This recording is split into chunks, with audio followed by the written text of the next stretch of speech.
Every year, thousands of people become heroes and donate their organs to save the life of someone in need.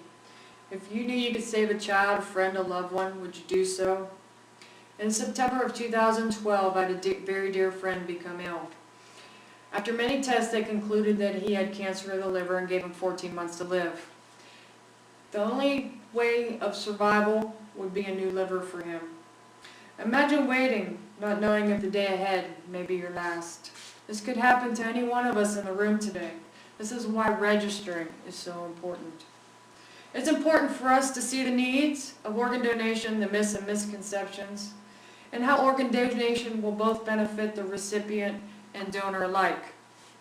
First and foremost is the need for donors. According to the New York Organ Donor Network, each day in the United States, 79 people receive organ transplants. However, 18 will die each day waiting. This means a new name is added to the list every 10 minutes. Just think, by the time you get done eating dinner tonight, 3 people will be added to that list. As of March 15, 2012, the United Network Organ Sharing had 127,601 candidates on their waiting list. A graph from organdonor.gov clearly depicts the number of donors is by far not enough to service the number of candidates.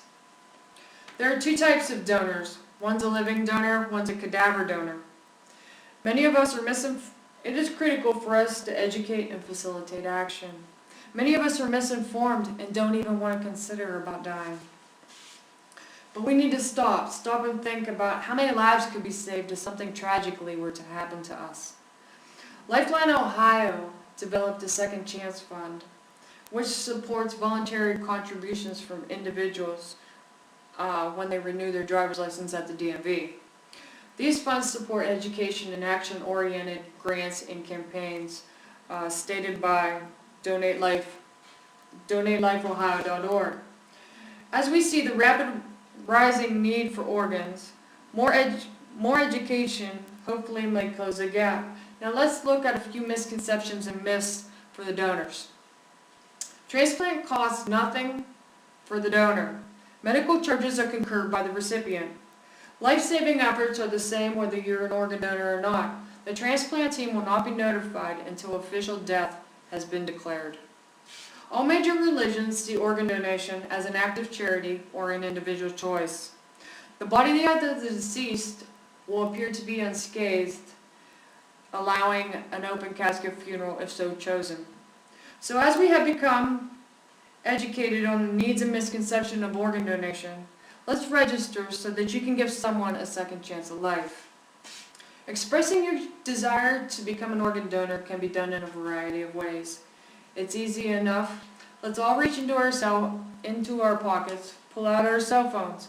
I want you to go to donatelife.net. You're going to click on your state, and this will send you to the registry of the state of Ohio or whatever state you're from. And then you can sign up. All it takes is 5 minutes. 5 minutes of your time to save 8 people's lives and enhance the lives of 50. There are many other options as simple as the first. Everyone needs to renew their driver's license, so take the time to check the Donate Life box on the application while you're there. You can also carry an organ donor card at all times. If something were to tragically happen to you, the emergency personnel would be able to grant your wishes. This card can be obtained through organdonor.gov, a hospital, or a doctor's office. Foremost, the importance of informing your family of your decision to be a donor is paramount. In becoming an organ donor, you will give someone a second chance at life, and they may never thought was possible. Just think, you can give somebody the sight so they can see that sunrise. Or you can give somebody a heart so that they may play with their grandchildren outside. Recipients benefit greatly but never forget the miracle that the hero gave them. Donors also benefit from the aid in the grieving process. Nothing will ever take the pain away for losing a loved one, but it will give them solace knowing that someone is alive due to their donation.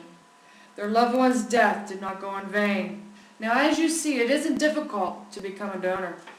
Today I urge all of you to make a conscious decision to be an organ donor. As we see, there is a great need for everyone in this room to become a hero. Continuing education and facilitating action can only breed success. We can clarify the myths and misconceptions that scare individuals into giving that precious gift of life. So let's stop, take 5 minutes so that your legacy may live on through others. This is a quote I took from the 2011 Life Goes On commercial. Be an organ donor, because to the world you may be one person, but to that one person you may be the world. Author unknown.